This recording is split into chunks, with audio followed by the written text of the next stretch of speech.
Baker Botts LLP provides podcasts for educational purposes only. They are not legal advice. This communication may constitute attorney advertising.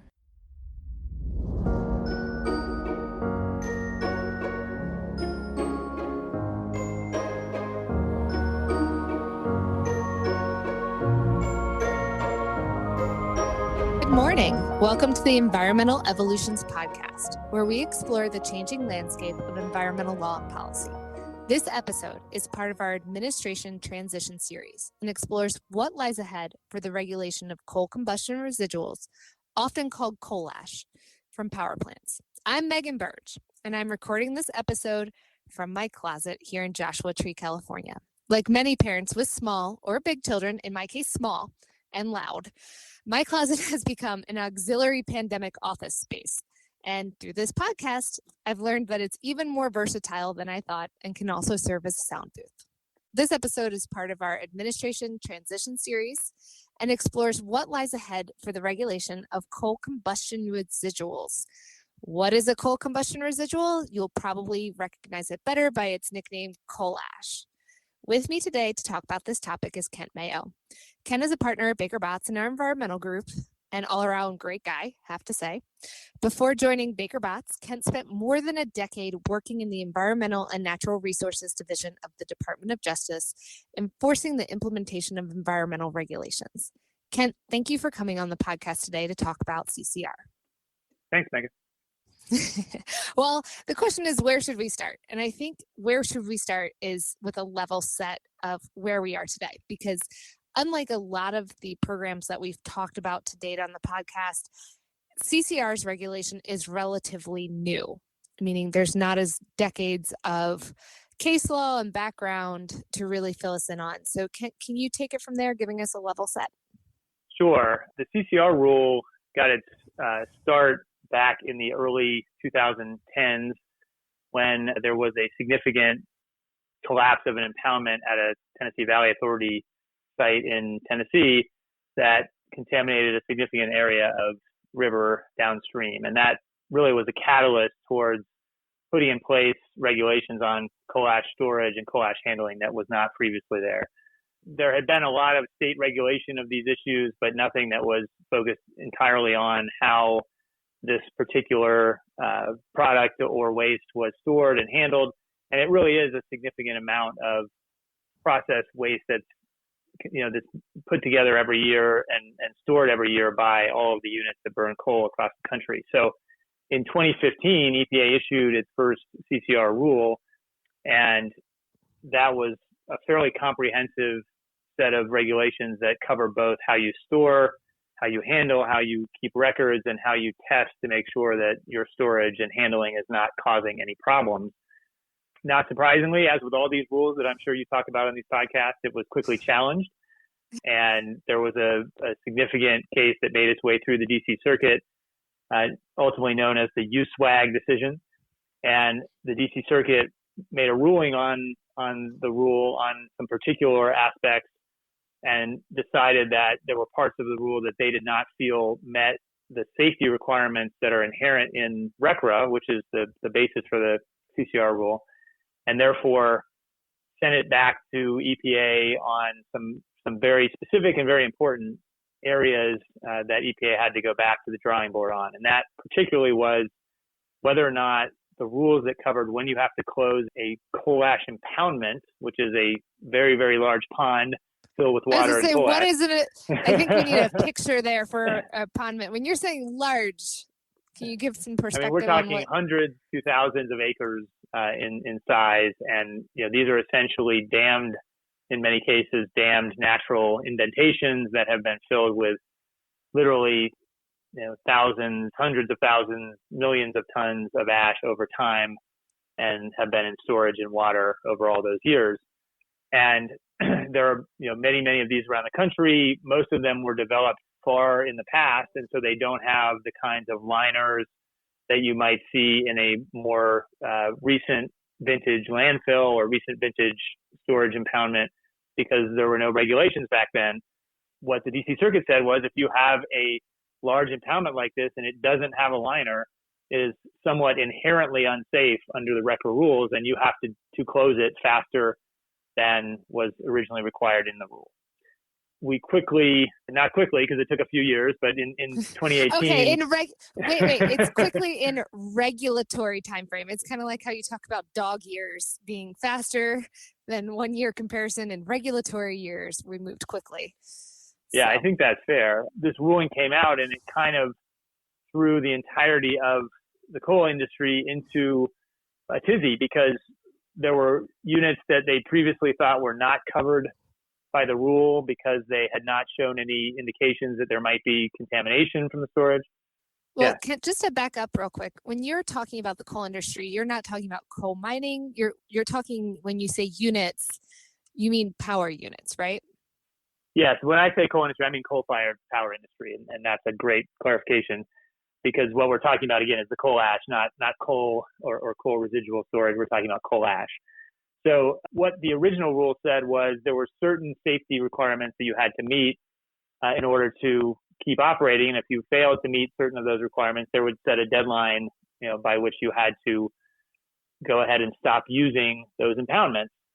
And they also said that if you had impoundments that had natural liners like clay or other substances that were sort of similar in the way that a liner that was synthetic would work, then you wouldn't have to close at all. And if you had a storage impoundment that had not shown any signs of contamination, so it seemed like it was working, you were testing the groundwater around it and there didn't seem to be any leakage, you could again continue to keep that in operation until some future time at which you found leakage. And the court said, no, sorry, anything that's unlined is going to have to be closed on a faster time frame.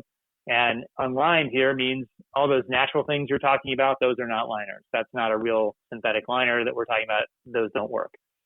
So that's really what caused a great deal of problem across the coal generation industry, because they have to have somewhere to put this ash. And many of those folks who thought they weren't going to have to do anything specific to close these impoundments under the rule, all of a sudden had to close these impoundments or had the threat of closing them much faster. And when we talk about, as we did earlier, how big these are, you get a sense of what it would be like to try to replace them by finding some other place to put this ash off-site that does have a liner. It's not like you're just talking about a little bit of waste. You're talking about a ton or millions of tons, excuse me. So that's really the position that the industry found itself in 2018, and EPA found itself in, because all of a sudden it had to go back to the drawing board, and the DC Circuit had not really given it a great deal of guidance other than this didn't work. This isn't good enough. Bring me a new rock. I love that. Yeah. It's the instruction of, I didn't like this rock. I would like a new rock. Thank you. Very clear. In the meantime, this was in 2015, this was an Obama administration era EPA rule. And now it's sent back to a Trump administration EPA to try to fix what's happened. But it's got pretty clear guidance from the DC Circuit that you have to make this more stringent, not less. And so that led to kind of a complex series of investigations and exercises to try on EPA's part to figure out, like, how do we make this work? How do we solve this puzzle, knowing that all these people need more time if they're going to fall into this category of landfills that have to close and impoundments that have to close. I mean, they need more time because they don't have alternatives. But we also understand that we no longer can say it's okay to just keep operating without a deadline.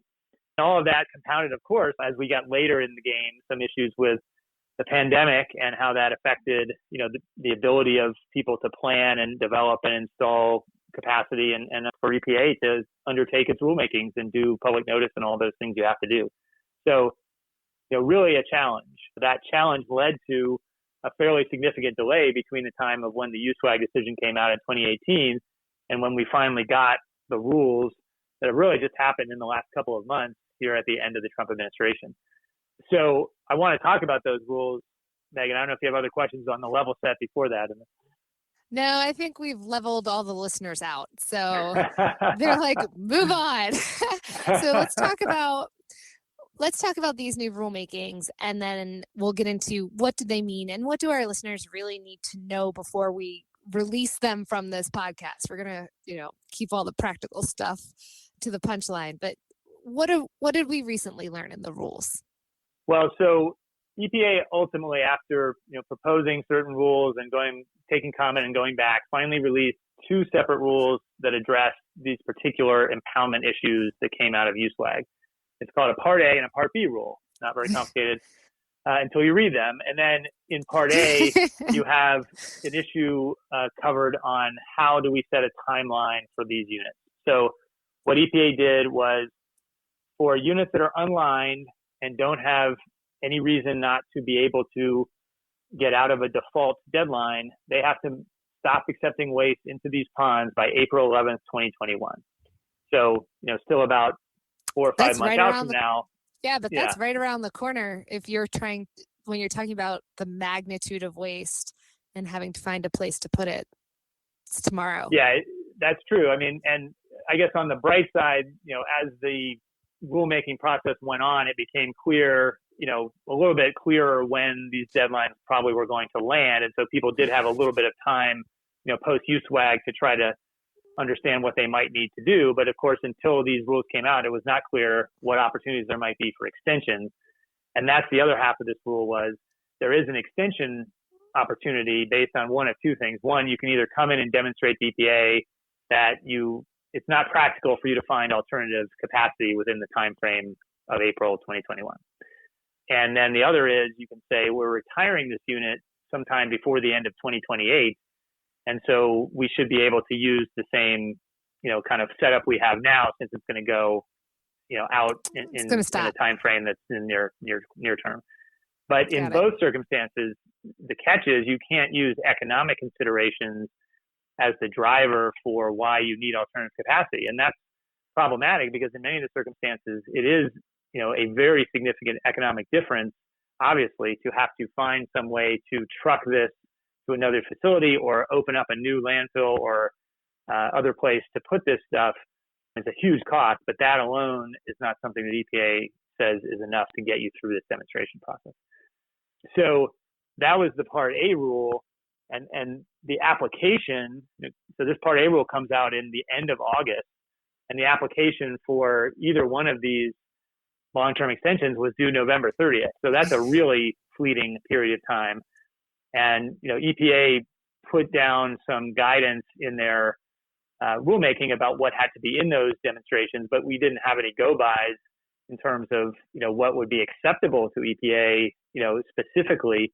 And so that process has been, challenging for people to try to understand the level of detail and the level of proof that they're going to have to show, to get approval on that.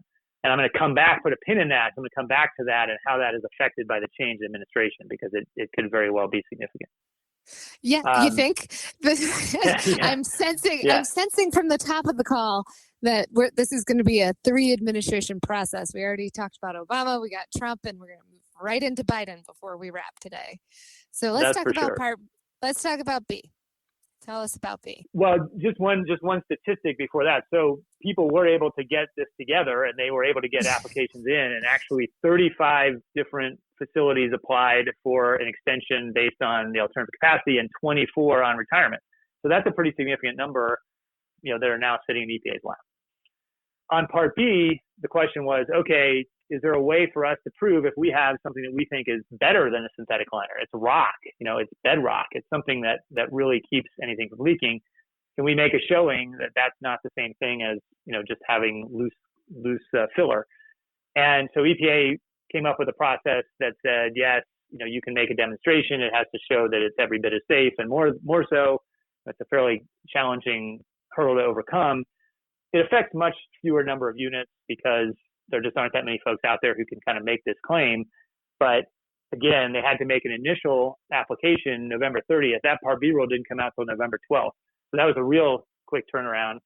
And there have been 8 units that have made that application. So much smaller universe, but again, something that's now sitting with EPA. The way that works is if EPA finds that first application to be adequate, then you get a year grace period, and then you have to put in a more substantive application by November of next year, and you'll be judged on that as far as going forward. So real, long time to wait, and then a lot of flurry of activity here at the end of the administration, as often happens, to try to get these rules out and in place. Have this image of this desk filled with these papers stacked Hi, and the new administration come in there and they're like, here, I got you a gift. Well, welcome. Well, I think that's kind of the picture I want to paint. So that what I want to talk about next is where do we sit now? So here we are on the cusp of the administration changing. Like, where do we sit? Like, what is that picture?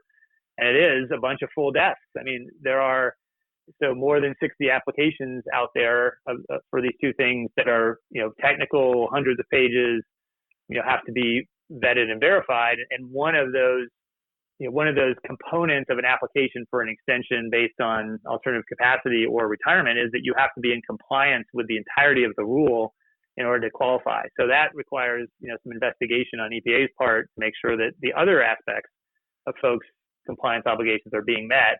And we've already seen that there are folks out there from EPA who are investigating that angle, which means they're giving it a rigorous look. So we've got all those applications sitting on folks' desks. And then at the same time, we had a bunch of other rulemakings that were started in the Trump administration, but did not make it to completion before the end. And those are still some important topics. One of those has to do with what are called legacy impoundments. So these are impoundments that were in place at units that closed before the rule happened. So they're kind of, not really covered by federal rules at this point. And had been an advance notice of rulemaking that came out recently about how EPA might want to roll those in. There's issues around beneficial use, which is a really important concept in the coal generation industry, because a lot of this ash can be used in other functions almost as a product. So you can use it for wallboard or use it in cement block, or you can use it as fill material. And there are certain rules in place now about what you have to do in order to make sure that that's a legitimate usage. But EPA was looking at options that might tighten up those requirements. So, that rule didn't come out, but there are definitely aspects of rules that were in consideration and discussion before that, are meaningful to the industry and might be addressed by a new administration. And then there was also a federal permitting program that was authorized under an update to RCRA that covered the CCR rule called the WIN Act. And that update allowed for EPA to start its own federal permitting program for CCR. And there was a proposed rulemaking done on that. Comment was taken, but it seems fairly clear that's not coming out before January 20 either. And so you have the pile of applications on one side of the desk, and you've got the pile of rules on the other side of the desk, and somewhat fertile ground for the new administration to potentially make some changes in how things are run. I like to think of it as putting their stamp on it, let's say. And it might be a big stamp. So, what can we expect then when the Biden administration comes in? And I think in terms of priority of CCR, it's a little bit hard to judge. Everything so far that we've heard from this administration has been climate and environmental justice. They have not spoken as clearly on specifics of other programs that they're interested in, and they have not focused on CCR with any particular outward explanation of how they see that program unfolding under their watch. However, there are people on the transition team that are with some of the environmental groups who have been the most vociferous against coal ash and have brought all kinds of citizen suits in this area, including Environmental Defense Fund, including Earth Justice. Those folks are, part of the EPA transition, and certainly I'm sure will not forget about CCR as they move from the citizen role into a more of a regulator role. So, it's certainly possible that we'll see a connection between coal ash and environmental justice concerns, but we just haven't heard about that yet. So it's hard to know exactly, how quickly they're going to get to CCR issues. But there are a couple of things that are pending now that will give them some opportunities. One is, as we talk about, we have the Part A and Part B rules that just came out. Both of those were challenged immediately, as is par for the course, by environmental groups. And so we have pending rulemaking challenges that the EPA and DOJ are in a position to have to defend those rules. And you might be able to add some color to this, Megan, but certainly the opportunity exists for the new administration to kind of walk back from a defense, or at least a vociferous defense of some of the aspects of those rules when they come in. And so it's a little unclear. There is an opportunity, given the challenges, it's possible EPA could take rules back if they wanted to. Yeah, I was about to say, I think what you mean by walk back a defense is ask the court for a voluntary remand. Yeah. So, you know what? You guys, never mind. If you could just send that back to us, that would be great. Save everybody some time here. Yeah, I hear you. Yeah, I mean, there's some reasons why I think that's not the most likely outcome for coal ash, which I'll talk about, but it is a possibility for sure. I mean, the Part A rule, we waited so long for it. It does finally give, for most of the folks out there, anyone who's not applying for an extension, a cutoff date that's coming in the next 4 to 5 months. I think EPA would be a little bit leery of pulling that back when in lieu of trying to do some additional rulemaking, because they're not going to get any kind of faster rule to apply to folks if they take back and start a new rulemaking. So well, I think, I do think that's an important distinction, because a lot of times you hear, essentially the pendulum swing of swing one way, swing the other way. But that was what I was alluding to when I talked about the multi-administrations. This looks more like a traditional program mandated under an environmental statute, where it's just going to be an iterative process of tweaking rather than scraping back and starting over. Yeah, I think that's fair. And at the end of the day, as much as they would like to complain about it, they've been asking for these impoundments to not be able to accept waste anymore, and that's what's going to happen. So at least as it relates to the main deadline, I just think we're kind of past the point at which even the environmental groups are going to haggle too much over that. Certainly, the issue of extensions is one that there'll be a lot of interest in, particularly because there were so many units that were able to get their applications in. But I think that's a good transition point for what I think might be where you'll see more action, and that's sort of in the regulatory implementation area, which is assessing and grading out these applications and assessing and grading out other aspects of required approvals that are needed under CCR, that now EPA can effectively tighten the rule down just by being more stringent in how they implement those provisions. Speaking of that, Kent, I have a word for you that I'd like you to explain why it's relevant to our listeners.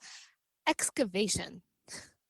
Yes. Well, there is a debate going on, and has been going on since the beginning of this rule, about what is the safest way to actually close one of these facilities, particularly one of these impoundments that has been wet and oftentimes might be dug down so deep that it actually has touches groundwater at its most low point.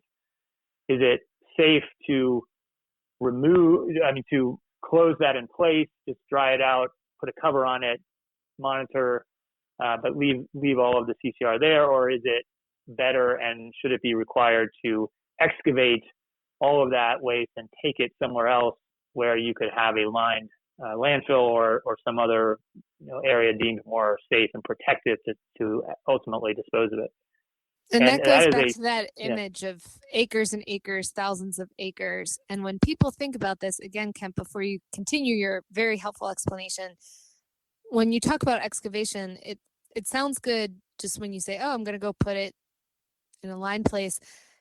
It's talking about trucks and all the emissions and the particulate. It is a massive undertaking. So when folks are visualizing this and they listen to us, I think it's the big picture, just making sure it's doesn't sound as simple as it, or it's not as simple as it might sound, I suppose.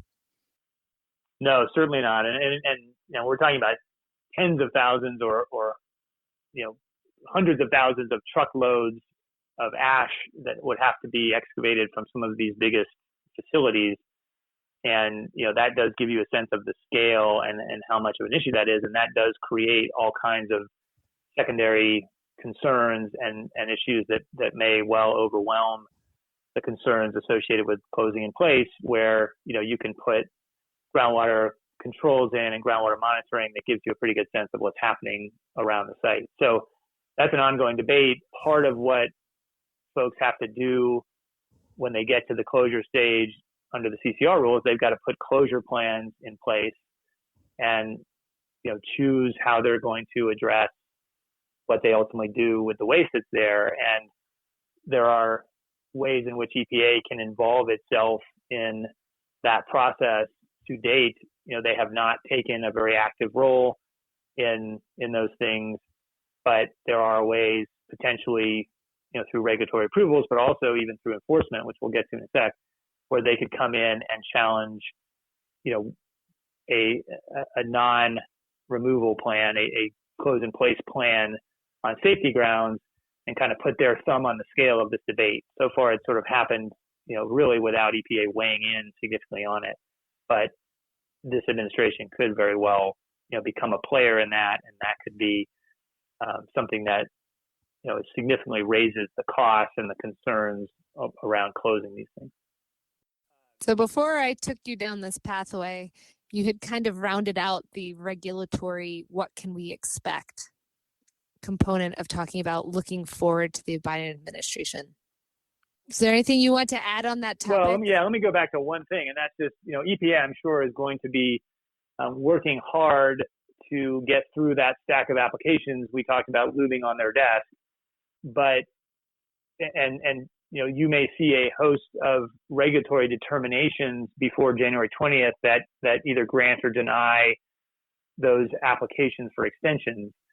But to the extent that EPA doesn't get those completed, and potentially even if they do, that will be an area where the new administration likely will, further investigate or further assess the criteria that folks have to meet. So I think, that's a big deal. And again, rather than pulling back the rule and trying to attack the extension requirements, I think you will instead see EPA looking more closely at what happens in the actual implementation of that. So those are big deals. And there's also a big deal around groundwater monitoring, because there are some ways in which the rule allows you to ask for a shorter period of time for groundwater monitoring or a less stringent groundwater monitoring protocol for a site, and that has to go through an approving entity. And if EPA under Biden is looking at those, obviously it could be a less receptive audience than the current administration. So those are real ways in which, without changing a word in the regulation,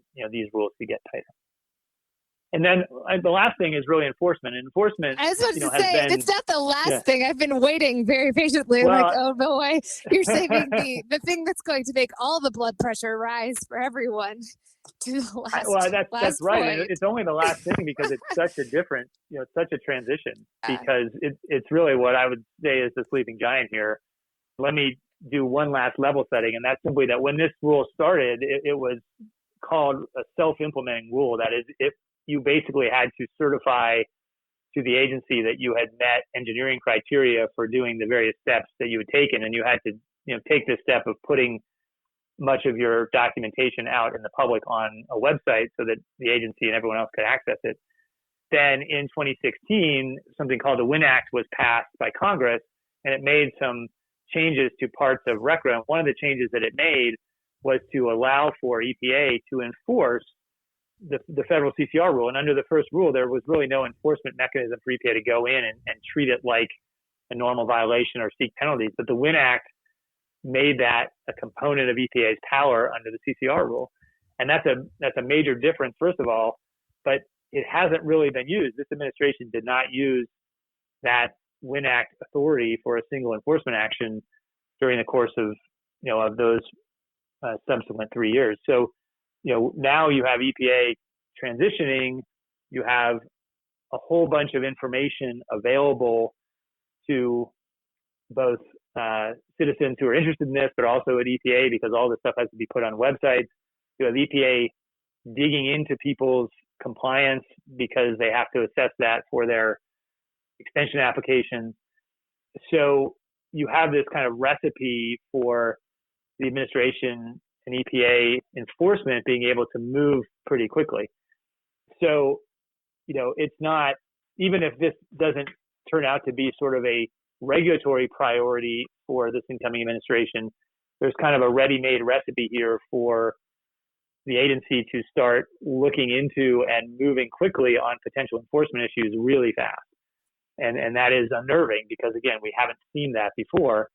And there's a difference between EPA's authority under the WIN Act, which actually does allow them to seek civil penalties, and what the citizen suit provision of RCRA allows, which only allows the citizens to pursue injunctive relief. So we haven't seen many citizen suit RCRA actions because they can't get civil penalties, so it doesn't seem all that fruitful for them. But now we have EPA with a more citizen mindset coming in who can bring the action for any violation, ranging from having, not put enough information up on your website to not doing your groundwater monitoring correctly to, choosing the wrong removal or excavation plan. So it is a true area in which folks are going to feel a little bit exposed, I think, only because, again, there's so much of their public information out there for EPA to pick and choose among as soon as they have the resources to do that. And one of the areas I think, as we just talked about, is this closure plan. So, that's something that if you put a closure plan in place and EPA thinks you haven't hit it on the head, that could be the basis for an enforcement action. Now, it's a technical issue and it's complicated, but they could come in and argue that you haven't performed the adequate analysis or. I was about to say, Ken, wait a second. When, as you remember from your prior life that I like to pretend didn't happen before you joined EPA, before you joined us here at Bigger Bats, when has DOJ, ENRD shied away from enforcement based on a technical issue? Doesn't seem like that's going to be much of a showstopper. Well, it's fair. I think the mentality would be show us why we're wrong, as opposed to we'll prove to you why you're wrong. But it is interesting, and it will be interesting to see how quickly this occurs. And again, we have heard specific information about EPA under this administration already being out there and looking at people's compliance for purposes of the extensions. We've also heard about people who didn't apply for extensions who are getting requests from EPA and investigation interaction with EPA. So even this group who's there now is already out there looking. And so, when folks come in the new administration, there's already going to be a lot of information that maybe under some of the other regulations, Clean Air Act and others, maybe hasn't been collected yet. So this has the possibility of being something that could be ramped up quickly if the interest is there. So, I think as far as practical advice goes, it really is to be very aware of your profile. I think the last number of years have taught us that with respect to citizen suits, but know what's on your website, make sure you're comfortable with the way that it represents the way that you're monitoring your groundwater, make sure that you're going the extra mile on your submissions as you get closer to resolving, hopefully a closure of your site in a way that you think is safe, because those are the kinds of issues that are going to be called into question with a higher threat level than they were in the past. Well, Kent, that really brings me to one last question for you. You hit all of the important practical takeaways that folks should be thinking about. Where are states in all of this? What should people be thinking about in terms of dealing with their states, or should they be thinking about this in terms of dealing with their states? Well, the CCR does allow for, federal CCR rule, does allow for states to come in and adopt state programs as long as they are consistent, deemed consistent by EPA with the federal rule, and have those be the controlling programs in the state. And that has been kind of a laborious process under this administration. There have been 2 approvals, Oklahoma and Georgia, and 1 partial approval as of this week in Texas. But it has been something that's been a challenge to get through the process. But it is worthwhile, I think, to continue to work with your states to try to drive forward with a state program, because even if the state program essentially mirrors the federal program, it still allows for the state authorities to become, the folks who will actually be looking at a lot of your submissions. And that's part of the handover or the delegation of the responsibilities when you get a state program in place. So, if you have a good relationship with your state, it's helpful to push that and make sure that you can try to get them to have a state program in place. If you can't get a state program in place, then it's still helpful, obviously, to be able to work with your state agencies and get their support for the kinds of things you want to do. Many of those states already have state landfill programs or state waste programs that are not exactly the same as CCR, but have to be complied with anyway. So if you're doing something that meets those requirements, that's obviously helpful when you're trying to convince EPA that you're doing the right thing. So it's definitely worthwhile continuing to push on state programs. We'll just have to see what this administration's view, of state programs and making those approvals is. It's just taken a long time so far to get those through. Well, Ken, I have to say thank you so much for joining me today. I now have this image of all of our listeners thinking through their compliance programs in terms of looking for pillows for sleeping giants. Where's the right fit? So thank you for joining us. I really appreciate your feedback and participation today. Thank you, Megan. Appreciate it. Listeners interested in more information on coal ash compliance and managing litigation risk, essentially finding the right pillow for your giant, Kent's contact information is on our website and in today's episode notes. With that, I'm Megan Burge. Thank you for spending time with me today on Environmental Evolutions. Thank you for listening to this Baker Botts podcast. For more information on Baker Botts practices, please visit us at bakerbotts.com. For over 180 years, through 13 offices in 9 countries, Baker Botts has the experience, knowledge, and people to solve our clients' most significant legal issues. This presentation is provided by Baker Botts LLP for educational and informational purposes only. It is not legal advice. Under the rules of certain jurisdictions, this communication may constitute attorney advertising.